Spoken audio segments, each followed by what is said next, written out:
اعوذ باللہ من الشیطان الرجیم بسم اللہ الرحمن الرحیم اللہم صلی علی محمد وعلی آل محمد کما صلیت علی ابراہیم وعلی آل ابراہیم انک حمید مجید۔ فقہ اور علوم الفقہ کے دوسرے لیکچر میں خوش آمدید۔ پہلے لیکچر میں ہم نے احکام شریعت کے ماخذ پڑھے۔ آج انشاءاللہ العزیز ہم دو چیزیں پڑھیں گے، حکم تکلیفی کیا ہوتا ہے اور حکم وضعی کیا ہوتا ہے۔ حکم تکلیفی اور حکم وضعی کے بارے میں جاننے سے پہلے ہم کچھ اس کی بنیادی چیزیں پڑھ لیتے ہیں۔ حاکم ایک ٹرم بولی جاتی ہے فقہ میں، حاکم کون ہے، ان کے حکم کس کا چلے گا، تو یہ اللہ کی ذات ہے حاکم۔ اور حکم کیا دیتا ہے، حکم کی ڈیفینیشن بھی چھوٹی سی سمجھ لیں۔ جب حکم کی ڈیفینیشن آپ سمجھیں گے تو پھر آپ کو آگے چل کے حکم تکلیفی اور حکم وضعی سمجھنے میں آسانی ہوگی۔ اوکے جی، تو شارع کا وہ خطاب جس کا تعلق بندوں کے افعال سے ہوتا ہے اس کو حکم کہتے ہیں۔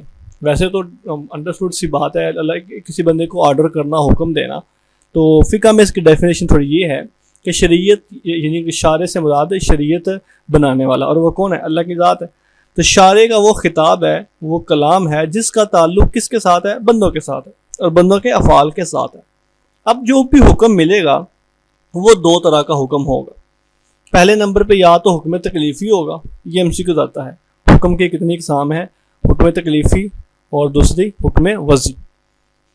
حکم تکلیفی اور حکم وضعی کیا ہے یہ تو آگے چل کے بتائی جائے گی، لیکن پہلے نمبر پہ آپ یہاں پر یہ ڈیفینیشن کو سمجھ لیں کہ شریعت کا حکم ہوگا، تعلق اس کا بندوں کے ساتھ ہوگا، اور بندوں کی سوچ کے ساتھ نہیں ہوگا، بلکہ بندوں کے افعال کے ساتھ، بندوں کے پریکٹیکل کے ساتھ، جو بندہ کام کر رہا ہے اس کے ساتھ ہوگا۔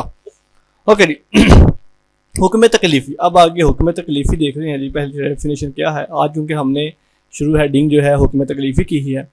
حکم تکلیفی مطالبے اور اختیار کرنے کے اعتبار سے مکلف بندوں کے افعال سے متعلق اللہ تعالیٰ کے خطاب کے تقاضے کو حکم تکلیفی کہتے ہیں۔ اب تکلیفی مکلف سے نکلا ہے۔ مکلف کہتے ہیں ایسا شخص جس کو اختیار دیا گیا ہو، یعنی کہ میں ہوں تو میں مکلف انسان ہوں، اللہ نے مجھے اختیار دیا ہے، میں اپنی مرضی سے کھاتا ہوں، اپنی مرضی سے پیتا ہوں، اپنی مرضی سے چلتا ہوں، اپنی مرضی سے سوتا جاگتا ہوں۔ یہ ایک الگ بحث ہے کہ کچھ کاموں میں اختیار اللہ نے دیا ہے اور کچھ کاموں میں اختیار نہیں دیا، لیکن میں مکلف ہوں اور میں اس کے حکم کا پابند ہوں جو اللہ نے دیا ہے، تو میں مکلف ہوں، اور میرے ساتھ جو حکم تعلق رکھتے ہیں وہ تکلیفی حکم ہوں گے۔ آگے چلیں گے۔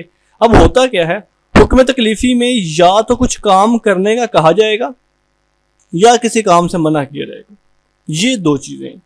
آگے پھر ان کی مین ڈیٹیل بھی ہے، یعنی کہ اب دیکھیں حکم تو اللہ کا آ گیا، اور حکم کس کے ساتھ ہے؟ بندے کے ساتھ ہے۔ یا تو کہا جائے گا بھائی کرو، یا کہا جائے گا نہیں کرو۔ اب ان کے درمیان جو راستہ ہے وہ کیا ہے، اور کرنے میں کتنی کو تاکید کی گئی ہے، کتنا کو سختی سے منع کیا گیا ہے، اور آرڈر اگر دیا گیا ہے کرنے کا تو کتنا کو سخت آرڈر دیا گیا ہے، یہ آگے چل کے دیکھتے ہیں۔ ڈیفینیشن پڑھ لیتے ہیں۔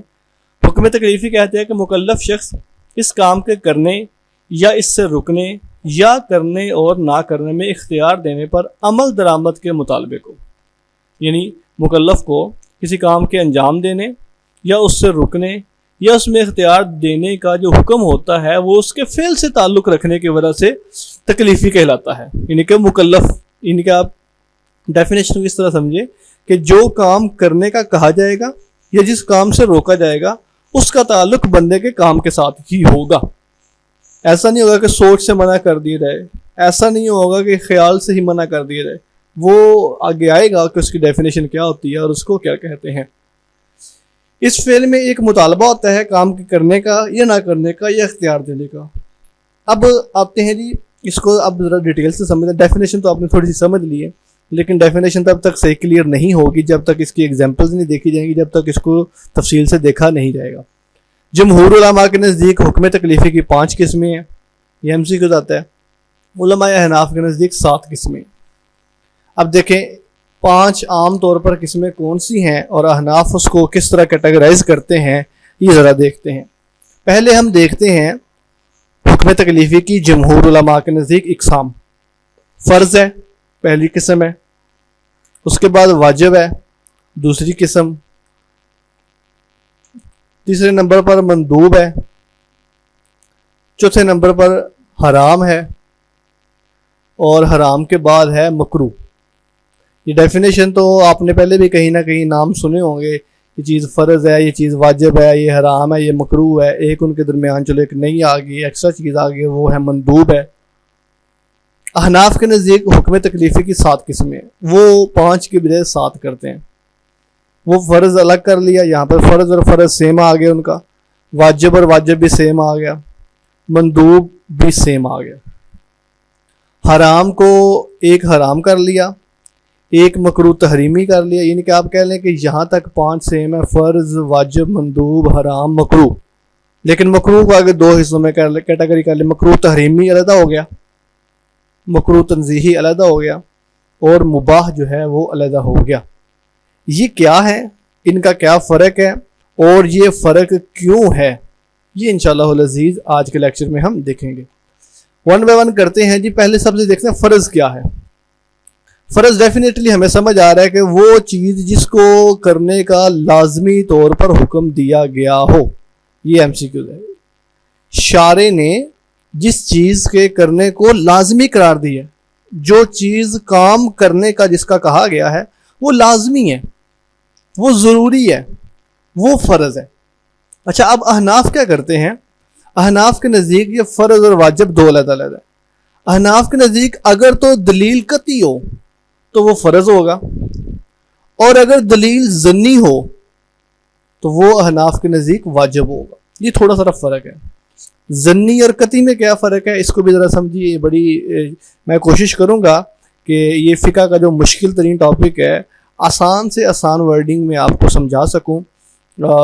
زیادہ بحث میں نہیں جائیں گے ہم، زیادہ فقہا کی آراء میں بھی نہیں جائیں گے ہم آسان سے سمپل ورڈز میں، سمپل بھاشا میں کہہ لیں اس کو، آسان سی لینگویج میں اس کو سمجھنے کی کوشش کریں گے۔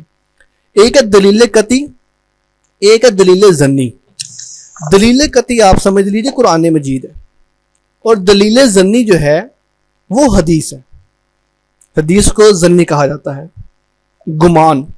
ہاں، اگر ایک حدیث تواتر کے درجے تک پہنچتی ہے، جو کہ ہم نے پچھلے لیکچرز میں پڑھا حدیث کی اقسام میں، تو اگر تواتر کے درجے تک پہنچے تو وہ تو قطعی ہو جائے گی۔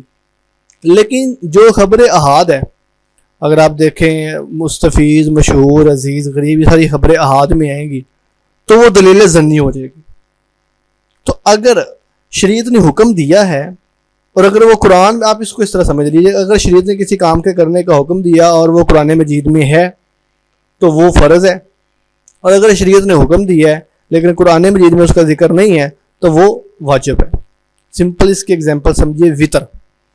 اب وطر اللہ کے نبی نے پڑھے ہیں، ہمیشہ پڑھے ہیں، قرآن مجید میں ان کا تذکرہ نہیں ہے وطر پڑھنے کا، تو یہ وطر جو ہے، نماز، اب جو ہے نماز فرض ہے احناف کے نزدیک، اور وطر جو ہے وہ واجب ہے۔ بس اتنی سی آپ بات سمجھے، فرض اور واجب میں اتنا سا فرق ہے احناف اور جمہور علماء کے نزدیک۔ اچھا، اب یہ فرق بس ڈیفینیشن کی حد تک ہے، آگے جو اقسام ساری چلیں گی اس میں فرض اور واجب کا کوئی لحاظ نہیں ہے، بس سمپل وہ اقسام ہے۔ فرض اور واجب کی کہہ لیں 4 اقسام ہیں، ہم اس کو فرض کا لفظ ہی استعمال کریں گے، آپ کنفیوز نہیں ہوئیے گا کہ فرض کے واجب، بس اس میں تھوڑا سا قطعی اور ظنی کا۔ اچھا، یہی قطعی اور ظنی کا فرق آپ کو آگے جا کے مکروہ تحریمی اور مکروہ تنزیہی سمجھنے میں آسانی کرے گا۔ اچھا جی، اب فرض کی ادائیگی، جو فرض ہے اس کی اقسام کتنی ہے ادائیگی کے اعتبار سے، یعنی کہ فرض ادا کب کرنا ہے، تو اس کی 2 قسمیں آگے بنے گی۔ فرض کی آگے 2 قسمیں بنے گی ادا کرنے کے اعتبار سے، یا تو وہ مطلق ہوگا یا پھر مقید ہوگا۔ مطلق کیا ہے؟ روزہ چھوڑنے والے کے لیے اس کی قضا۔ اب فرض کر لیں ایک بندہ ہے، اس نے روزہ چھوڑ دیا، تو اب روزہ اگر چھوڑے گا، حالانکہ روزہ ایک فرض چیز ہے، اب روزہ فرض ہے اور اس کو چھوڑ دیا تو اس کی قضا کب دے گا؟ جب مرضی دے دے۔ اور اس کی قضا کا طریقہ کار کیا ہے؟ کوئی بھی قضا دے سکتا ہے۔ مثال کے طور پہ ایک بندہ روزے نہیں رکھ رہا تو وہ اس کی جگہ پہ کوئی اور روزے رکھ دے، وہ کسی کو پیسے دے کے روزے رکھوا دے، یا پھر اس کے بدلے میں پیسے ہی دے دے۔ تو یہ اس کی ادا کرنے کا جو طریقہ ہے اس میں مطلق چیز ہے، وہ کامن ہے، اس کا طریقہ کار کوئی بھی ہے۔ لیکن ایک ادائیگی کی قسم ہوتی ہے مقید، جیسا کہ فرض نمازوں کی ادائیگی ہے۔ اب فرض کر لیں نماز بھی ایک فرض ہے اور روزہ بھی ایک فرض ہے، دونوں بنیادی چیزیں ہیں، لیکن ادا کرنے کا طریقہ دونوں کا ڈفرینٹ ہے۔ روزہ اگر آپ نے چھوڑ دیا تو اس کی ادائیگی کوئی بھی کر سکتا ہے، نماز اگر آپ نے چھوڑ دیا تو نماز تو آپ کے حصے کی کسی نے بھی نہیں پڑھنی۔ تو اس لیے یہ مطلق اور مقید یہ زمانہ ادائیگی کے اعتبار سے فرض کی قسمیں بنتی ہیں۔ بس یہ اس کو ڈیفینیشن سمجھیے گا۔ یہ کوشچن جو ہے آتا ہے فرض کی کتنی اقسام ہیں، آگے 4 قسمیں ہیں۔ میں نے کوشش کی ہے ایک ایک لفظ کی ایک ایک لائن کی آپ کو اس کی ایکسپلینیشن کر کے آگے چلیں گے ہم۔ پھر مطلوب کے تعین کے اعتبار سے ہے، یعنی کہ جو چیز متعین کی، جو چیز طلب کی گئی ہے اس کا تعین کر دیا گیا ہے۔ مثال کے طور پہ مطلوب صرف ایک متعین چیز ہو، یعنی کہ فرض کرے ایک چیز فرض ہے، اچھا چیز فرض کر دی گئی ہے اور چیز ایک ہی فرض کی گئی، اس میں آپشن نہیں دیا گیا۔ مثال کے طور پہ نماز ہے تو اب نماز میں کوئی دوسرا آپشن نہیں ہے۔ ایسا نہیں ہے کہ اگر آپ نماز نہیں پڑھ دیں گے، آپ کو طاقت ہونے کے باوجود اگر آپ نماز نہ پڑھیں تو آپ کو معافی ہو جائے گی، یا طاقت ہونے کے باوجود اگر آپ روزہ چھوڑ دیں تو اس کے لیے آپ کو کچھ نہیں کہا جائے گا۔ آپشن اس میں کوئی دوسرا نہیں ہے۔ دوسری قسم ہے غیر معین، جس میں مطلوب کو اختیار دیا جاتا ہے، یعنی کہ اس کے پاس آپشن ہے۔ مثال کے طور پہ قسم کا کفارہ ہے تو اس میں ہے 10 مسکینوں کو کھانا کھلا دے، ان کو کپڑے پہنا دے، روزے رکھ دے، گردن آزاد کر دے، تو اس میں 3-4 آپشن دیے گئے ہیں۔ نظر کا کفارہ ہے، یا اس طرح جو ایسے کفارے والی چیزیں ہیں، زہار کا کفارہ ہے، تو اب دیکھیں ہے یہ بھی فرض ہے، اس سے چھوڑا تو اس کو نہیں جا سکتا ہے، تو اب اس میں اختیار ہے۔ یعنی کہ مطلوب کے تعین کے اعتبار سے مطلب یہ ہوا کہ کچھ اسلام نے ایسی چیزیں فرض کی ہیں جو ٹو دی پوائنٹ ہے، کرنی ہے، اور کچھ میں اسلام نے چوائس دی ہے۔ آپ کے پاس 1 2 3 ABC آپشن ڈی ہے، آپ جو مرضی ٹک کر دیں، جو مرضی کر لیں، it's totally up to you. اس کے بعد مقدار کے اعتبار سے بھی فرض کی قسمیں بنتی ہیں۔ تعدد ہے، یعنی کہ کچھ ایسی چیزیں ہیں جن میں اسلام نے ڈیجٹ بتا دی ہیں، فرض ہے 2 پڑھنے ہیں، ظہر کے 4 پڑھنے ہیں، عصر کے 4 پڑھنے ہیں، مغرب کے 3 پڑھنے ہیں۔ تو کچھ غیر تعدد ہے، انفاق فی سبیل اللہ کی راہ میں خرچ کرنا تو جتنا مرضی کھول کے خرچ کیجیے، کوئی آپ سے یہ نہیں کہے گا کہ 100 روپے خرچ کیوں کیا ہے، 1000 کیوں نہیں کیا، 1000 کیوں نہیں کیا، 100 کیا ہے۔ تو یہ تعدد اور غیر تعدد یہ مقدار کے اعتبار سے ہے، یہ بھی شریعت کی فرض چیزیں ہیں۔ اب نماز بھی فرض ہے، انفاق فی سبیل اللہ بھی فرض ہے، جس طرح کہ زکوٰۃ ہے، تو یہ اس میں آپ کو ٹوٹلی اپ ٹو یو ہے۔ پھر ہے جی مطلوب کے اعتبار سے کہ اس کو ادا کون کرے گا۔ ایک ہے فرض، یہ آپ نے سنی ہوگی، یہ مشہور چیز ہے، یہ فرض عین ہے، اور ایک ہے فرض کفایہ۔ فرض عین ہے کہ ہر مکلف سے مطالبہ ہے، ہر انسان نے وہ کام کرنا ہی کرنا ہے، جیسا کہ نماز ہے۔ اب نماز کوئی بندہ یہ نہیں کہ چھوڑ دے۔ اور ایک ہے فرض کفایہ، چند شخص اس کا ادا کر دیں، باقی سے وہ کافی ہو جائے گا، جیسے کہ نماز جنازہ ہے۔ اب فرض نماز اور نماز جنازہ میں یہی فرق ہے کہ فرض نماز جو ہے فرض عین ہے، یعنی کہ ہر ایک پر فرض ہے، ہر ایک نے ادا کرنی ہی کرنی ہے، جبکہ فرض کفایہ نماز جنازہ ہے، ایک بندہ ادا کر دے، 2 بندے ادا کر دیں، باقی لوگوں سے وہ گناہ ٹال جاتا ہے۔ اس کی ایک اور ایگزامپل اگر آپ سمجھنا چاہیں تو دین کی تعلیم حاصل کرنا، دین میں اسپیشلائزیشن کرنا، دین میں جو درس نظامی لوگ کرتے ہیں، تو اب یہ فرض کفایہ ہے۔ تھوڑا سا بیسک نالج ہونا ہر بندے کے پاس ضروری ہے، لیکن اسلام میں اسپیشلائزیشن کرنا، فقہ کا ٹاپک پڑھنا، مفتی بننا اور پھر اسلامی مسئلے مسائل بیان کرنا، یہ سب لوگوں کے اوپر فرض نہیں ہے۔ چند ایک لوگ بھی حاصل کر لیں اس کو تو باقی لوگوں سے یہ فرض ادا ہو جاتا ہے۔ قرآن مجید میں اللہ فرماتے ہیں فَلَوْلَا نَفَرَ مِن كُلِّ فِرْقَةٍ لِيَتَفَقَّهُوا فِي الدِّينِ۔ تو بہرحال یہ ہے 4 قسمیں فرض کی، زمانے کی ادائیگی کے اعتبار سے جس میں مطلق مقید ہے، مطلوب کے اعتبار سے معین غیر معین، مقدار کے اعتبار سے تعدد غیر تعدد، اور مطلوب کے اعتبار سے فرض عین اور فرض کفایہ۔ یہ تھی پہلی قسم فرض۔ اس کے بعد ہے واجب، واجب بھی ساتھ ہی ہو گیا، فرض اور واجب کو آپ کو سمجھ آ گئی ہے۔ دلیل ضنی ہو تو دلیل قطعی ہو تو فرض، دلیل ضنی ہو تو واجب۔ اچھا جی، اوکے جی۔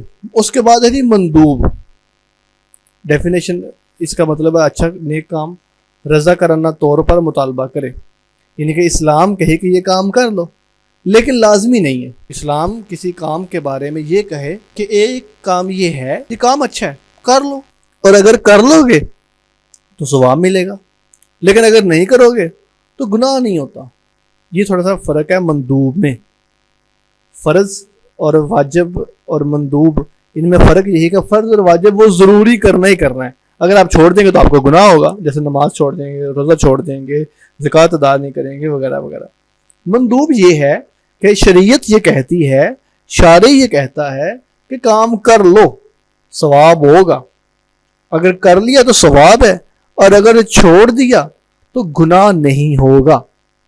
جیسا کہ سنت موقدہ، سنت غیر موقدہ، یا کہ اس کے دو مرتبے ہیں، یعنی کہ مندوب کے دو مرتبے ہیں، یا کہہ لیں مندوب کی دو اقسام ہیں، موقدہ اور غیر موقدہ۔ موقدہ کہتے ہیں کہ ایسا کام جس کے اوپر تاکید کی گئی ہو، مثال کے طور پہ تحیۃ المسجد ہے، 12 رکعت ہے، ایک دن کے اندر 12 رکعت پڑھنا۔ نبی صلی اللہ علیہ وآلہ وسلم نے فرمایا کہ جو بندہ ایک دن کے اندر 12 رکعت پڑھے، جس میں 2 فجر کی سنتیں، 4 ظہر کی پہلے اور 2 بعد میں، یا 2 پہلے 4 بعد میں، 6 اور 2 8، اور مغرب کی 2 10 اور عشاء کی 2 12۔ فرمایا جو بندہ ایک دن میں 12 رکعت پڑھتا ہے، اللہ اس کے لیے جنت میں گھر بنا دیتے۔ اب اس میں موٹیویشن دی گئی ہے، کام کرنے کی تاکید کی گئی ہے، لیکن ضروری نہیں کہا گیا۔ ایک بندہ اگر 12 رکعتیں دن میں نہیں پڑھتا تو اس کے اوپر کوئی گناہ نہیں ہوتا۔ اسی طرح تحیۃ المسجد ہے، جب مسجد جائیں تو 2 رکعتیں پڑھیں، اس کے بعد بیٹھیں۔ اب یہ بھی ضروری نہیں ہے، لیکن اگر کریں گے تو ثواب ہوگا۔ اسی طرح سنتیں غیر موقدہ ہیں، ایسی سنتیں جن کی تاکید نہیں کی گئی، مثال کے طور پہ عصر سے پہلے 4 رکعت ہے، مغرب سے پہلے 2 رکعت ہے، تو یہ وہ سنتیں ہیں جن کی تاکید اسلام نے نہیں کی۔ تو یہ فرق ہوتا ہے سنت موقدہ اور سنت غیر موقدہ میں، اور یہ مندوب ہے، یعنی مندوب ہوا ایسا کام کہ جس کے کرنے میں اسلام نے اختیار دیا ہو، اگر کر لیں گے تو ثواب ہوگا، اور اگر چھوڑ دیں گے تو گناہ نہیں ہوگا۔ یہ تھا مندوب۔ تیسرے نمبر پر ہے حرام۔ اب حرام اور مکروہ تحریمی، اس کا میں نے ایک ہی سلائڈ پہ لکھ دی ہے، آپ اس کو ذرا سمجھیے۔ یہ وہی فرق ہے جو فرض اور واجب میں فرق تھا۔ فرض اور واجب میں یہی تھا کہ اگر دلیل ظنی ملے تو وہ واجب ہو جائے گا، اور اگر دلیل قطعی ملے تو وہ فرض ہو جائے گا۔ اسی طرح وہ فعل کہ جس سے شارع رکنے کا مطالبہ کرے، ایک شریعت بنانے والا یعنی کہ اللہ رب العزت اگر کسی کام سے منع کر دے تو وہ حرام ہے۔ اب احناف کے نزدیک یہ 2 کیٹیگری کا ہوگا، دلیل ظنی کا ہوگا یا دلیل قطعی کا ہوگا۔ اگر تو کام کرنے سے منع کرنا قرآن مجید میں ہے تو وہ دلیل قطعی ہے اور وہ حرام ہے، اور اگر کسی کام کا منع کرنا حدیث سے ثابت ہے، اور حدیث چونکہ ظنی ہے، خبر واحد ہے، اس لیے وہ حرام نہیں ہوگا بلکہ مکروہ تحریمی ہوگا۔ اس کی آگے اس کا اثر کہاں کہاں تک پڑتا ہے یہ آگے دیکھتے ایگزامپل کے ساتھ۔ جو بندہ اس کا ارتکاب کرے گا وہ سزا کا مستحق ہے۔ حناف کے نزدیک اگر رکنے کا مطالبہ دلیل قطعی سے ہو تو اس کو حرام کہیں گے، مثال زنا ہے، اب زنا سے قرآن پاک نے منع کیا، چوری سے منع کیا، تو یہ کیا ہے؟ حرام ہے۔ لیکن اگر دلیل ظنی ہے یعنی کہ حدیث ہے، اس کو مکروہ تحریمی کہیں گے۔ مثلا مردوں کا ریشم پہننا، سونے کی انگوٹھی پہننا۔ اب یہ سونے کی انگوٹھی پہننا، ریشم پہننا منع ہے، حدیث مبارکہ میں یہ واضح طور پہ ارشادات ہیں، لیکن یہ قطعی حرام نہیں ہوگا کیونکہ یہ دلیل قطعی سے نہیں ملا بلکہ دلیل ظنی سے ملا ہے۔ اس لیے اگر کوئی بندہ یہ کام کرتا ہے تو وہ مکروہ کام کرے گا، اور وہ مکروہ بھی ایسا ہوگا جو حرام ہے۔ ایسا نہیں ہے کہ وہ کام ہی قطعی طور پہ حرام ہے، بلکہ وہ مکروہ کام ہے، لیکن وہ مکروہ میں بھی آگے حرامی طور پر مکروہ میں تحریمی آئے گا۔ بہرحال یہ چھوٹی چھوٹی چیزیں ہیں فقہ کی، ہم اس میں بحث میں نہیں جائیں گے۔ بہرحال آپ سمپل فرق رکھیں، جس طرح فرض اور واجب میں فرق تھا اس طرح حرام اور مکروہ تحریمی ہے۔ فرض کہتے ہیں جس پہ دلیل قطعی ہو، واجب کہتے ہیں دلیل ظنی ہو اور کام کرنے کا حکم دیا گیا ہو۔ حرام اور مکروہ کہتے ہیں کسی کام کے روکنے سے، کسی کام سے روکا گیا ہو، اور اگر وہ دلیل قطعی سے ہو تو وہ حرام ہے، اور اگر وہ دلیل ظنی سے ہو تو وہ مکروہ تحریمی ہے۔ اوکے جی، اس کے بعد یہ جو مکروہ ہے اس کو مکروہ تنزیہی کہتے ہیں۔ جو جمہور کے نزدیک مکروہ کام ہے اس کو مکروہ تنزیہی کہا جاتا ہے احناف کے نزدیک۔ اگر آپ شروع میں دیکھیں تو ہم نے پڑھا تھا کہ فرض، واجب، مندوب اور حرام، یہ 4 تو ہم نے پڑھ لی حکم تکلیفی کی اقسام جمہور علماء کے نزدیک۔ 7ویں اور 5ویں نمبر پر ہے مکروہ، جبکہ احناف کے نزدیک فرض، واجب، مندوب ہے، حرام ہے، اور حرام کے ساتھ مکروہ تحریمی ہے۔ یہ مکروہ تحریمی کو وہ ملاتے ہیں۔ حرام کہتے ہیں جس کام سے منع کیا گیا ہو دلیل قطعی کے ساتھ، مکروہ تحریمی کہتے ہیں دلیل ظنی ہو، فرض کہتے ہیں مکروہ تحریمی حکم ہو، واجب کہتے ہیں مکروہ جو ہے فرض، واجب کہتے ہیں کہ دلیل قطعی ہونی چاہیے۔ اوکے جی، اس کے بعد ہے جی ہماری یہ چیز جس کو علماء کرام، جمہور علماء کرام مکروہ کہتے ہیں اور احناف مکروہ تنزیہی کہتے ہیں، ایسا کام جس سے شارع نے روکا ہو، کام سے منع کیا ہو لیکن رکنے کو لازمی قرار نہ دیا ہو، مطلب کہا گیا ہے کہ یہ کام غلط ہے نہ کرو، لیکن اگر کوئی غلط کام کرتا ہے تو اس کا گناہ اس کو ہوگا، لیکن اس کام کی تعریف نہیں کی جائے گی، اس کے کرنے والے کی مذمت کی جائے گی اور نہ کرنے والے کی تعریف کی جائے گی۔ یعنی کہ ایسا کام ہے مکروہ کہ اگر ایک بندہ وہ کام کرے گا تو اس کو کہا جائے گا کہ اس نے غلط کام کیا، اور اگر ایک بندہ وہ کام نہیں کرے گا تو اس کی تعریف کی جائے گی۔ مثلا کثرت کیلا کال، یہ ایک بندہ زیادہ بولتا ہے، بہت زیادہ بحث کرتا ہے یا مال ضائع کرتا ہے۔ اب دیکھیں مال کا ضیاع، فضول خرچی جسے ہم کہتے ہیں، اللہ تعالیٰ قرآن پاک میں فرماتے ہیں ان المبذرین کانوا اخوان الشیاطین، فضول خرچی کرنے والے شیطان کے بھائی ہیں۔ اب یہاں پر یہ فضول خرچی کرنے والوں کی مذمت کی گئی ہے، تو احناف کے نزدیک یہ مکروہ تنزیہی ہے کہ جس میں کسی کام کی مذمت کی گئی ہے، اور جو بندہ یہ کام نہیں کرے گا، مطلب کیلا کالا نہیں کرے گا، فضول خرچی نہیں کرے گا، وقت کا ضیاع نہیں کرے گا، لہو و لعب میں نہیں گھسے گا، اور اپنے کام کو اور اپنے اچھی ایمانداری اپنے کام کو اچھی ایمانداری سے کرے گا، وہ بڑا اچھا انسان سمجھا جائے گا۔ تو مکروہ کہہ دیں گے ایسا کام کہ جس سے منع کیا گیا ہو اور جو کرے اس کی مذمت کی جائے، اور جو منع کرنے کی وجہ سے رک جائے، باز آئے، اس کی تعریف کی جائے۔ یہ مکروہ اور مندوب یہ ایک دوسرے کے الٹ ہیں۔ مندوب میں ہے کہ لازمی قرار نہیں دیا جاتا کام کا کرنا، کرے گا تو اس پہ ثواب ملے گا، اور اگر نہیں کرے گا تو اس پر کوئی گناہ نہیں ہے، جبکہ مکروہ میں ہے کہ جس سے رکنا لازمی قرار نہ دیا گیا ہو، لیکن اگر رک جائے گا تو اچھی بات ہے۔ اس کے بعد 5ویں اور آخری نمبر پہ یہ 7 ہو گئی ہیں۔ یہاں پہ دیکھیں جیسا کہ میں نے شروع میں بتایا کہ احناف کے نزدیک 7 ہے، حرام، مکروہ تحریمی، مکروہ تنزیہی علیحدہ علیحدہ ہے، تو یہ فرض اور واجب ایک ہی جگہ پہ ڈسکس کر دی گئی ہیں، اور حرام اور مکروہ تحریمی بھی ایک جگہ پہ، اور مکروہ تنزیہی اور مکروہ بھی ایک جگہ پہ بات کر دی گئی ہے۔ اور اس کے بعد 7ویں نمبر پر ہے مباح، ایسا کام جس کے کرنے یا نہ کرنے میں شارع نے اختیار دیا ہو، تو اس کے لیے آپ کو جائز ہے، اسی کو حلال یا جائز بھی کہا جاتا ہے۔ یعنی کہ ایسا کام جس میں شارع نے اجازت دیا ہے جو مرضی کرو، مثلا جیسے مرضی کر لو، کھانا پینا، سونا، جاگنا وغیرہ، اس میں اگر ہم اللہ کے نبی کی سنت کو فالو کریں گے تو ثواب ملے گا، اور اگر ایک بندہ اس سنت کو چھوڑ دیتا ہے تو اس کو اس پر گناہ نہیں ملے گا۔ اس میں چوائس ہے، اپنی مرضی سے جو مرضی آپ کھائیں، جیسا مرضی آپ کھائیں۔ ہاں بس ایک چیز ہے کہ حرام جو چیزیں بتا دی گئی ہیں اس کے پاس نہیں جانا۔ تو یہ آج کے لیکچر کا پہلا حصہ تھا۔ آج کے لیکچر میں ہم نے حکم تکلیفی کو پڑھا۔ حکم تکلیفی میں دیکھا کہ حاکم جو ہے وہ اللہ کی ذات ہے، اور حکم جو ہے اللہ تعالیٰ کا ہے۔ حکم کی 2 قسمیں ہیں، حکم تکلیفی، حکم وضعی۔ تکلیفی کہتے ہیں جس میں مکلف کو اختیار دیا گیا ہو کرنے یا نہ کرنے کا، تو اس کی آگے 2 قسمیں بنتی ہیں، اس کی 5 قسمیں ہیں۔ احناف کے جمہور علماء کے نزدیک اس کی 5 ہیں، اور احناف کے نزدیک اس کی 7 قسمیں بنتی ہیں۔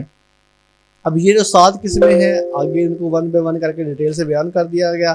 فرض، واجب ہے، اگر دلیل قطعی سے حکم دیا گیا ہو کام کے کرنے کا تو وہ فرض ہے، اور اگر دلیل ظنی سے حکم دیا گیا ہو کام کرنے کا تو وہ واجب ہے۔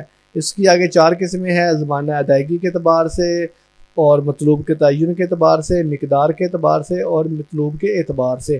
اس کے بعد ہم نے مندوب کو پڑھا کہ ایسا کام جس کے کرنے کا مطالبہ کیا گیا ہو لیکن لازمی نہ قرار دیا گیا ہو، جیسے کہ تحیۃ المسجد ہے، 12 رکھتے ہیں، اور اس کے آگے 2 درجے ہیں، سنت موقدہ اور سنت غیر موقدہ۔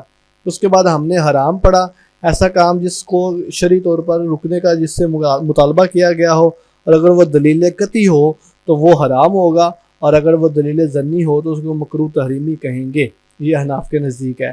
اور اس کے بعد مکروہ یا مکروہ تنزیہی ہے کہ ایسا کام کہ جس کے رکنے کو لازمی قرار نہ دیا گیا ہو، لیکن جو کرے گا اس پر اس کی مذمت کی جائے گی، اور جو وہ کام چھوڑ دے گا اس کی تعریف کی جائے گی۔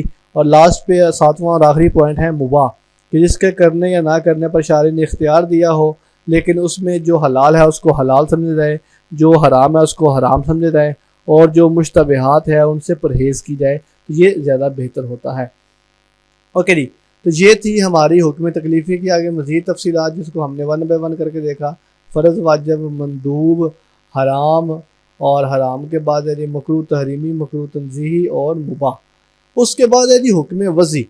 حکم وضعی اور حکم تکلیفی میں پہلے فرق سمجھ لیں، اس کے بعد سبب، شرط، مانع، رخصت اور عزیمت، صحت، فساد، بطلان، یہ 4 سے 5 چیزیں ہیں جس کو ہم نے دیکھنا ہے۔ حکم وضعی حکم تکلیفی کے مقابلے میں ہے۔ پہلا فرق یہ ہوا، یہ دونوں اپوزٹ ہیں۔ ان کو احکام وضعی کہا جاتا ہے۔ حکم تکلیفی کے لیے موضوع واقع ہوتے ہیں۔ اب دیکھیں، حکم وضعی میں مکلف کی شرائط تکلیف کا پایا جانا ضروری نہیں ہے، جبکہ اس کے برخلاف حکم تکلیفی شرائط تکلیف سے مقید ہے۔ اب اس کا فرق یہ ہوا کہ جو حکم تکلیفی ہے اس میں 2 ہی آپشن ہیں، کرنا ہی کرنے یا پھر نہیں کرنا۔ یہ الگ بات ہے کہ وہ قطعی دلیل ہے یا ظنی دلیل ہے، لیکن اس میں مکلف کو اعتبار یہ کہا گیا ہے کہ بھائی آپ کے پاس 2 ہی آپشن ہے، کرنے یا نہ کرنے کے، یا سر نو کے آپشن ہے، اس کے علاوہ کوئی اور آپشن نہیں ہے۔ اس میں مکلف کو اختیار دیا جاتا ہے، لیکن حکم وضعی میں ایسا نہیں ہوتا۔ حکم وضعی میں اس شخص پر بھی جاری ہوتے ہیں جن میں تکلیف کی شرائط نہیں پائی جاتی۔ ہر وہ حکم جو شرعی حکم، اب اس کی ایک اور ڈیفینیشن دیکھیں لکھی ہوئی ہے، وہ شرعی حکم جو حکم تکلیفی نہ ہو اس کو حکم وضعی کہتے ہیں۔ اچھا، حکم تکلیفی اور حکم وضعی کو آگے 2 طرح اور سے دیکھتے ہیں۔ مثال کے طور پہ اس کو ایک دفعہ سارا پڑھ لیں، پھر اس کے بعد اس کو وضاحت کرتے ہیں۔ حکم وضعی کا تعلق حکم تکلیفی سے یہ فرق ہے کہ حکم تکلیفی براہ راست مکلف کے فعل سے مربوط ہوتا ہے، مثلا وجوب نماز، حرمت ظلم وغیرہ۔ اب یہ ڈائریکٹ بندے کے ساتھ اس کا تعلق ہے کہ اس کے اوپر نماز واجب ہے، ظلم کرنا اس کے اوپر حرام ہے، جبکہ حکم وضعی مکلف کے فعل سے براہ راست اٹیچ نہیں ہوتا، بلکہ یہ غیر مستقیم تعلق قائم کرتا ہے۔ مثلا وہ احکام جو زوجیت کے متعلق کو برقرار رکھنے اور اس کو منظم کرنے کا وظیفہ انجام دیتے ہیں، جن کو ہم احکام زوجین کہتے ہیں، اب ان کے درمیان براہ راست خاص قسم کا رابطہ ایجاد کرتے ہیں اور غیر مستقیم طریقے سے ہر 2 پر اثر انداز ہوتے ہیں۔ یعنی کہ میاں بیوی کے جو احکامات ہیں، ان کے آپس کے جو تعلقات ہیں، اب ان کا تعلق جو ہے یہ ڈائریکٹ ان کے ساتھ نہیں ہے، بلکہ انڈائریکٹلی ان کے خاندانوں کے ساتھ بھی اس کا تعلق بنتا ہے، کیونکہ شوہر اور زوجہ جب زوجیت کے بندھن میں بندھ جاتے ہیں اور نکاح کو قبول کر لیتے ہیں تو ان پر خاص قسم کے اعمال انجام دینا اور معین برتاؤ کرنا لازمی ہو جاتا ہے۔ ان پر ضروری ہو جاتا ہے کہ اچھے گھر کو کس طرح آپ نے چلانا ہے۔ احکام تکلیفی اور حکم وضعی کے درمیان باہمی طور پر بہت قریبی تعلق پایا جاتا ہے، کیونکہ ہمارے پاس کوئی ایسا حکم وضعی موجود نہیں ہے جس کے پہلو میں کوئی حکم تکلیفی موجود نہ ہو۔ یہ ایک تعلق ہے ان دونوں کے درمیان۔ حکم وضعی اور حکم تکلیفی ڈائریکٹ اور انڈائریکٹ آپس میں ملے ہوئے۔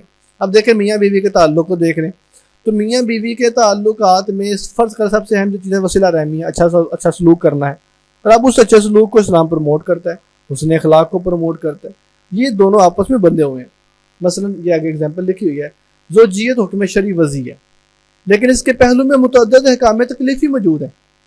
یعنی کہ اب دیکھیں زوجیت کرنا، نکاح کرنا جو ہے یہ حکم شرعی ہے لیکن وضعی ہے۔ آگے اس کی ڈیٹیل پڑھیں گے پھر آپ کو اندازہ ہوگا اس کے آگے چیزیں کیا ہیں۔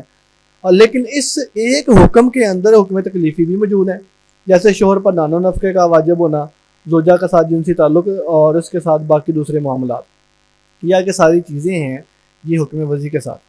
حکم وضعی کے آگے 5 قسمیں ہیں۔ سبب، اچھا یہ اس کو ذرا سمجھیے گا، تھوڑی ساری ٹپیکل چیز ہے، آئی ہوپ کہ میں آپ کو تھوڑے سے وقت میں اس کو اچھے طریقے سے سمجھا پاؤں۔ اینڈ اوکے، تو ایک ہے سبب، ایک ہے شرط اور ایک ہے معنی۔ سبب کہتے ہیں کہ وجود سے وجود لازم آئے اور عدم سے عدم لازم آئے۔ ڈیفینیشن ذرا سمجھے، سبب ہے وجوب سے وجوب لازم آئے اور عدم سے عدم لازم آئے۔ مثال کے طور پہ، یعنی اس کو ذرا سمجھے، یعنی اگر وہ ہو تو حکم بھی ہوگا اور اگر وہ نہ ہو تو حکم بھی نہیں ہوگا۔ مثال کے طور پہ سورج کا ڈھلنا یہ ظہر کی نماز کے واجب ہونے کا سبب ہے۔ اب ظہر کی نماز کا وقت کیا ہے؟ جیسے سورج ڈھلے گا تو سورج ڈھلنا سبب بن رہا ہے ظہر کی نماز پڑھنے کا. سورج ڈھلے گا تو نماز پڑھیں گے, سورج نہیں ڈھلے گا تو نماز ظہر کی نہیں پڑھیں گے. سورج غروب ہوگا تو مغرب کی نماز پڑھیں گے, سورج غروب نہیں ہوگا تو مغرب کی نماز نہیں پڑھیں گے. تو یہ سبب بن رہا ہے, یہ حکم وضعی ہے. اب دیکھیں سورج کے غروب ہونے کا تعلق اسلام کی نماز کے ساتھ ہے, یہ مومن کے ساتھ. اب نماز یوں حکم تکلیفی ہے, لیکن حکم وضعی اس کے پیچھے کیا ہے, ایک اس میں سبب پایا جا رہا ہے, اور وہ سبب کیا ہے, سورج کا ڈھلنا. اسی طرح باقی کوئی بھی اگزامپل دیکھ لیں, مثال کے طور پہ زکوٰۃ ہے, تو زکوٰۃ کا فرض ہوگی جب مال ہوگا, تو مال کا ہونا سبب بن رہا ہے زکوٰۃ ادا کرنے کا. اسی طرح ایک بندے کے پاس فرض کر لیجئے ایک پیسہ ہے, اور وہ اپنے نان و نفقہ جو ہے اور عورت کا وہ اٹھانا چاہتا ہے, تو اس کے اوپر نان و نفقہ کب ہوگا, جب اس کی شادی ہوگی. تو شادی ہونا سبب بن رہا ہے نان و نفقے کا. اب یہ اس کی ڈیفینیشن اتنی سی ہے کہ وجود سے وجود لازم آئے اور عدم سے عدم لازم آئے. سبب ہوگا تو کام ہوگا, سبب نہیں ہوگا تو کام نہیں ہوگا. سورج ڈوبے گا نماز پڑھیں گے, سورج نہیں ڈوبے گا مغرب کی نماز نہیں پڑھیں گے. دوسرے نمبر پر ہے شرط. اس کو کہتے ہیں کہ عدم سے عدم لازم آئے لیکن وجود سے عدم لازم نہ آئے. ڈیفینیشن تھی شرط کی کہ عدم سے عدم لازم آئے, وجود سے عدم لازم نہ آئے. یعنی جب شرط ہوگا تو حکم ہوگا, لیکن یہ ضروری نہیں ہے کہ جب بھی شرط ہو تو حکم بھی لازم ہو. اب مثال کے طور پہ اس کو ایسے سمجھیے, وضو ہے تو نماز کے لیے جو وضو ہے وہ شرط ہے. ایک بندے کا وضو ہوگا تو وہ نماز پڑھے گا, ادروائز وہ نماز نہیں پڑھ سکتا. لیکن اب اس کا مطلب یہ نہیں ہے کہ جب بھی بندہ وضو کرے تب ہی نماز پڑھے. بھائی نہیں ضروری ہے, ویسے وضو کر لے آپ. اب یہ ہے شرط اور سبب میں فرق. سبب یہ تھا کہ اگر وہ حکم سبب وجود سے وجود لازم آئے اور عدم سے عدم لازم آئے, جبکہ شرط میں یہ ہے کہ عدم سے عدم تو لازم آتا ہے. یعنی کہ عدم سے مراد ہے غیر حاضر, یعنی کہ اگر شرط نہیں ہے تو کام بھی نہیں ہوگا. یعنی کہ اگر بندے کا وضو ہی نہیں ہے تو اس کی نماز بھی نہیں ہوگی. اوکے ہے, لیکن اس کے وجود سے عدم لازم نہ آئے. یعنی کہ ایک بندہ اگر وضو کر رہا ہے تو اس کے اوپر یہ ضروری نہیں ہے کہ وہ اب نماز بھی پڑھے. یہ ہے سبب اور شرط. مثلا جیسا کہ طہارت, کیونکہ نماز کے صحیح ہونے کے لیے طہارت شرط ہے. اب دیکھیں ذرا, نماز کے لیے کیا شرط ہے, طہارت. لہذا طہارت کی عدم موجودگی میں شرعی نماز کا وجود بھی عدم ہوگا. عدم کا مطلب ہے غیر حاضر, یعنی کہ اگر ایک بندے کی طہارت نہیں ہے, وہ پاک نہیں ہے, تو اس کی نماز نہیں ہوگی. لیکن طہارت کا وجود نماز کے وجود کو لازم نہیں کرتا. یعنی کہ یہ مطلب نہیں ہے کہ اب اگر ایک بندہ وضو کر رہا ہے تو اب وہ نماز بھی لازمی پڑھے, کیونکہ بسا اوقات انسان طہارت حاصل کر لیتا ہے لیکن نماز پڑھنے سے رکا رہتا ہے. جیسا کہ رینڈملی آپ آج کل گرمی ہے تو منہ ہاتھ دھو لیے, چلو ساتھ وضو بھی کر لیں, چلو وضو بنا لیا بس ٹھیک ہے, تو اب لازمی نہیں کہ اب آپ نماز بھی پڑھیں. تو یہ ہے شرط. سبب کہتے ہیں عدم سے عدم لازم آئے اور وجود سے وجود لازم آئے. شرط کہتے ہیں عدم سے عدم لازم آئے لیکن وجود سے عدم لازم نہ آئے. معنی تیسرے نمبر پر ہے معنی. معنی کہتا ہے رکاوٹ کو. کوئی بھی شرعی کام کرنے سے کوئی ایسی چیز آپ کو بیچ میں آ جائے جو معنی ہوتی ہے. اسلام میں سے معنی کا اس کی ڈیفینیشن ہے وجود سے عدم لازم آئے. بس یہ ڈیفینیشن ہے اس کی, کہ اگر وہ چیز ہوگی تو پھر حکم لاگو نہیں ہوگا.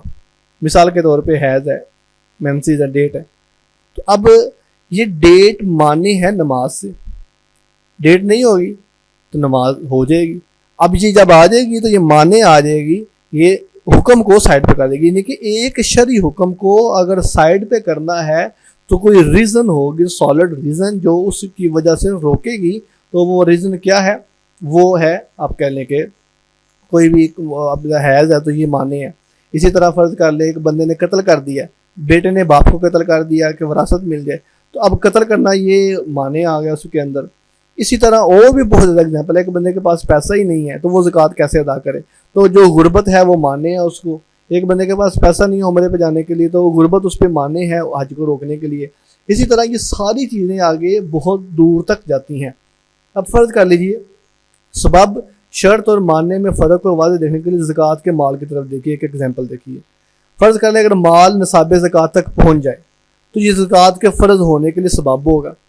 یعنی کہ مال ہے آپ کے پاس اور مال کے اوپر ٹائم بھی گزر چکا ہے, تو یہ کیا ہو جائے گا, سبب بن گیا زکوٰۃ ادا کرنے کا. اور اس مال پر سال کا گزرنا شرط ہے، یعنی کہ مال تو ہے آپ کے پاس اور یہ سبب ہے آپ کا زکوٰۃ ادا کرنے کا، لیکن اسلام نے اس کے اوپر شرط لگائی ہے کہ وہ کم از کم 1 سال گزارے، اور وہ سال بھی گزر گیا۔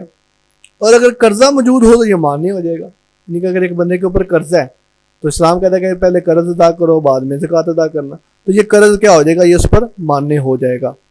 تو یہ ہے قرض سبب شرط اور مانع کی ایک ایگزامپل، جس میں سبب ہے کہ عدم سے عدم لازم آئے اور وجود سے وجود لازم آئے، شرط کہتے ہیں عدم سے عدم لازم آئے اور وجود سے عدم لازم نہ آئے، اور مانع کہتے ہیں کہ وجود سے عدم لازم آئے۔ 2 چیزیں رہ گئی ہیں، رخصت اور عزیمت، صحت فساد اور بطلان۔ رخصت اور عزیمت کو ہم ایسے سمجھ لیجیے کہ ایسے کام جس میں اسلام نے رخصت دی ہے، وہ رخصت جس میں اللہ تعالیٰ نے خاص حالات میں اپنے بندوں کے لیے ازراہ تخفیف رکھے ہیں، یعنی کہ ان کے اوپر سے بوجھ ہلکا کر دیا ہے، یہ ہے رخصت۔ اور عزیمت سے مراد وہ اصل احکام ہے جو اس نے عام حالات میں اپنے سب بندوں کے لیے رکھے ہیں، یہ ہے عظیم کام۔ اب فرض دیکھیں ذرا، عزم والا ہمت والا کام ہے۔ اب فرض روزے ہیں ایک رمضان کے ایک بندے کے اوپر، تو اب جو رمضان کے روزوں کا حکم ہے یہ عظیمت ہے، لیکن اسلام نے اس میں رخصت دی ہے کہ اگر آپ سفر میں ہیں یا بیمار ہیں تو آپ روزہ چھوڑ دیں، تو یہ کیا ہو جائے گا، یہ آپ کو رخصت مل جائے گی۔ تو رخصت اور عزیمت میں فرق یہ ہے کہ اسلام کا جو اصل حکم ہے، جو عام حالات میں حکم ہے، وہ عزیمت ہے، اور جو اسپیشل کیٹیگری میں خاص حالات میں حکم ہے وہ رخصت ہے۔ یا اس کی ایگزامپل ایک اور سمجھ لیجئے، جان بچانے کے لیے کلمہ کفر کہنا، تو اب جان بچانے کے لیے کلمہ کفر کہنا یہ رخصت دی ہے اسلام نے۔ عام طور پر کیا حکم ہے کہ کلمہ کفر نہیں کہنا، لیکن اگر حالات بن جاتے ہیں ایسے آپ کلمہ کفر کہیں گے تو آپ کی جان بچے گی تو آپ کر سکتے ہیں۔ عام حالات میں عام حکم جو ہے وہ عزیمت ہے، اور خاص حالات میں خاص حکم جو ہے وہ رخصت ہے۔ اسی طرح سور کا گوشت کھانا یا کوئی ایسی چیزیں کھانا جو حرام ہے بضرورت اور جان بچانے کے لیے، تو یہ رخصت اور عزیمت ہے۔ عام حالات میں عام حکم رخصت ہے، خاص حالات میں خاص حکم جو ہے عام حالات میں عام حکم عزیمت ہے، اور خاص حالات میں خاص حکم جو ہے وہ رخصت ہے۔ اس کے بعد صحت فساد بطلان ہے۔ کوئی بھی ہم کام کرتے ہیں وہ 3 سٹیپ پر ہوگا، یا تو وہ صحیح ہوگا، یا وہ فاسد ہوگا، یا وہ بالکل باطل ہوگا۔ صحت اور بطلان بالکل اپوزٹ ہیں۔ صحت کہتے ہیں کہ بالکل کام ٹھیک ہوا ہے، بطلان کہتے ہیں کہ بالکل کام رد ہو گیا ہے، فساد کہتے ہیں کہ بس ٹھیک ہے چل جائے گا، تھوڑا فائدہ تھوڑا نقصان ہے، یعنی کہ 100% ٹھیک صحت ہے، 100% نقصان بطلان ہے، اور 50-50 آدھا فائدہ آدھا نقصان، نیکی بھی کر لیا تھوڑا تھوڑا گناہ بھی کر لیا، مل کے کام چل گیا، تو یہ کیا ہے، فساد اس کو کہتے ہیں۔ اگر انسان اپنا فعل اس طرح انجام دے کہ اس کے تمام ارکان اور شرائط پورے ہوں تو اس کے فعل کو صحیح کہا جائے گا، اور اگر اس کے انجام دیتے وقت کوئی رکن یا شرط رہ جائے، اس کی ڈیفینیشن آپ ذرا سمجھیں، 2 چیزیں پوری کرنی ہوتی ہے۔ کوئی بھی کام ہے تو اس کے اندر رکن ہوتا ہے اور ایک شرط ہوتی ہے، جس طرح کہ نماز ہے، نماز کے ارکان علیحدہ ہیں، شرائط علیحدہ ہیں، تو اگر ارکان اور شرائط بالکل پورے ہوں تو وہ کام صحیح ہے، اور اگر کوئی رکن یا شرط رہ جائے، وہ چاہے معاملات میں ہو یا چاہے عبادات میں ہو، تو اس کو کیا کہیں گے، باطل کہیں گے۔ احناف کے نزدیک اگر فعل کا تعلق معاملات سے ہے اور اس کا رکن رہ جائے تو اس کو باطل کہیں گے، اور اگر اس کا کوئی شرط رہ جائے تو اس کو فاسد کہیں گے۔ یہ آگے مزید بحث ہے کہ اسی طرح اس لیے ہم دیکھتے ہیں کہ احناف کے نزدیک نماز میں سجدہ آخری جو ہے، سجدہ قادہ آخری، یا پھر رکوع رہ جانا، یا پھر ایک سجدہ رہ جانا، یہ ساری اس کی کیٹیگری میں دیکھتے ہیں کہ وہ باطل ہوئی ہے چیز یا فاسد ہوئی ہے۔ تو بہرحال اگر کوئی رکن رہ جائے تو وہ باطل کہیں گے، اور اگر شرط رہ جائے تو اس کو فاسد کہیں گے، یہ احناف کے نزدیک ہے۔ تو یہ تھا صحت فساد اور بطلان۔ تو بہرحال یہ حکم تکلیفی اور حکم وضعی آج مکمل ہوا۔ حکم وضعی کو ایک دفعہ دوبارہ دیکھ لیجئے۔ حکم وضعی اور حکم تکلیفی میں فرق یہ ہے کہ حکم تکلیفی کا تعلق انسان کے بندوں کے ساتھ ہوتا ہے، جبکہ حکم وضعی جو ہے یہ اس کام کے ساتھ ہوتا ہے جو کام ہے۔ تو اس کی 3 قسمیں ہیں، سبب شرط مانے 5 ہے، سبب شرط مانے، رخصت عزیمت، صحت فساد اور بطلان۔ سبب کہتے ہیں عدم سے عدم لازم آئے اور وجود سے وجود لازم آئے۔ شرط کہتے ہیں عدم سے عدم لازم آئے لیکن وجود سے عدم لازم نہ آئے، اور معنی کہتے ہیں وجود سے عدم لازم آئے۔ رخصت کہتے ہیں خاص حالات میں خاص حکم، اور عزیمت کہتے ہیں عام حالات میں عام حکم۔ صحت فساد اور بطلان، آپ جب کام کوئی ارکان اور شرائط پورے ہوں تو صحیح کہا جائے گا، اور جب اس میں کوئی کام میں سے ارکان یا شرط رہ جائے تو فاسد اور باطل ہوگا۔ احناف اس میں فرق یہ کرتے ہیں کہ اگر رکن رہ جائے تو باطل ہوگا اور اگر شرط رہ جائے تو فاسد ہوگا۔ تو یہ تھا آج کا لیکچر جس میں ہم نے حکم تکلیفی اور حکم وضعی کو تفصیل کے ساتھ پڑھا۔ یہ فقہ اور علوم الفقہ کا دوسرا لیکچر تھا۔ انشاءاللہ العزیز تیسرے لیکچر میں ہم آپ سے ملاقات ہوگی جس میں ہم متعلقات نصوص اور متقابلات نصوص کو پڑھیں گے۔ ملتے ہیں ایک نئے لیکچر کے ساتھ، ابھی تک کے لیے اتنا ہی ہے۔ آپ کا بہت شکریہ۔ اللہ حافظ ناصر۔